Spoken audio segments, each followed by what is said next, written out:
देवताओं का अभिमान और परमेश्वर। एक बार देवासुर संग्राम हुआ। उसमें भगवान की कृपा से देवताओं को विजय मिली। परमेश्वर तथा शास्त्र की मर्यादा भंग करने वाले असुर हार गए। यद्यपि देवताओं की इस महान विजय में एकमात्र प्रभु की कृपा एवं इच्छा ही कारण थी, तथापि देवता इसे समझ ना पाए। उन्होंने सोचा, यह विजय हमारी है और यह सौभाग्य सुयश केवल हमारे ही पराक्रम का परिणाम है। भगवान को देवताओं के इस अभिप्राय को समझते देर न लगी। संपूर्ण दुर्गुणों की खान उनके इस अहंकार को दूर करने के लिए वे एक अद्भुत यक्ष के रूप में उनके सामने प्रकट हुए। देवता उनके इस अद्भुत रूप को कुछ समझ ना सके और बड़े विस्मय में पड़ गए। उन्होंने अग्नि को उनका पता लगाने के लिए भेजा। अग्नि के वहां पहुंचने पर यक्ष रूप भगवान ने उनसे प्रश्न किया, आप कौन हैं? अग्नि ने कहा, तुम मुझे नहीं जानते। मैं इस विश्व में अग्नि नाम से प्रसिद्ध जातवेदा हूँ। यक्ष रूप भगवान ने पूछा, ऐसे प्रसिद्ध तथा गुण संपन्न आप में क्या शक्ति है? इस पर अग्नि बोले कि मैं चराचर जगत को जलाकर भस्म कर सकता हूँ। इस पर यक्ष रूप भगवान ने उनके सामने एक तृण रख दिया और कहा, कृपा कर इसे जलाइए। अग्नि ने बड़ी चेष्टा की। क्रोध से स्वयं पैर से चोटी तक प्रज्वलित हो उठे, पर वे उस तिनके को ना जला सके। अंत में वे निराश तथा लज्जित होकर लौट आए और देवताओं से बोले कि मुझे इस यक्ष के बारे में कुछ भी पता न लगा।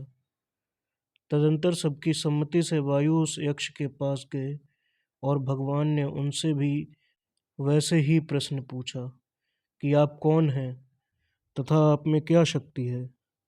उन्होंने कहा, इस सारे विश्व में वायु नाम से प्रसिद्ध मैं मात्र ईश्वर हूँ और मैं पृथ्वी के सारे पदार्थों को उड़ा सकता हूँ। इस पर भगवान ने उसी तिनके की ओर इनका ध्यान आकृष्ट कराया और उसे उड़ाने को कहा। वायु देवता ने अपनी सारी शक्ति लगा दी, पर वे उसे टस से मस ना कर सके और अंत में लज्जित होकर देवताओं के पास लौट आए। जब देवताओं ने उनसे पूछा कि क्या कुछ पता लगा कि यह यक्ष कौन था, तब उन्होंने भी सीधा उत्तर दे दिया कि मैं तो बिल्कुल ना जान सका कि वह यक्ष कौन है। अब अंत में देवताओं ने इंद्र से कहा कि मघवन, आप ही पता लगाएं कि यह यक्ष कौन है। बहुत अच्छा, कहकर इंद्र उसके पास चले तो सही, पर वह यक्ष उनके वहां पहुंचने के पूर्व ही अंतर्धान हो गया। अंत में इंद्र की दृढ़ भक्ति एवं जिज्ञासा देखकर साक्षात उमा मूर्तिमती ब्रह्म विद्या भगवती पार्वती वहां आकाश में प्रकट हुई। इंद्र ने उनसे पूछा कि माँ, यह यक्ष कौन था? भगवती उमा ने कहा कि वे यक्ष प्रसिद्ध परब्रह्म परमेश्वर थे। उनकी ही कृपा एवं लीला शक्ति से असुर पराजित हुए हैं। आप लोग तो केवल निमित्त मात्र रहे। आप लोग जो इसे अपनी विजय तथा शक्ति मान रहे हैं, वह आपका व्यामोह तथा मिथ्या अहंकार मात्र है। इस मोहमयी विनाशकारी भ्रांति को दूर करने के लिए परमेश्वर ने आपके सामने यक्ष रूप में प्रकट होकर तथा कुतूहल प्रदर्शन कर आप लोगों के गर्व को भंग किया है।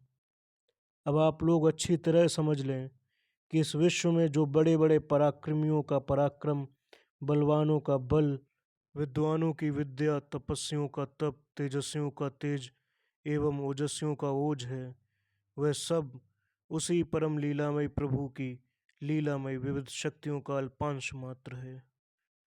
और इस विश्व के संपूर्ण हलचलों के केंद्र एकमात्र वे ही सच्चिदानंद घन पर ब्रह्म परमेश्वर हैं।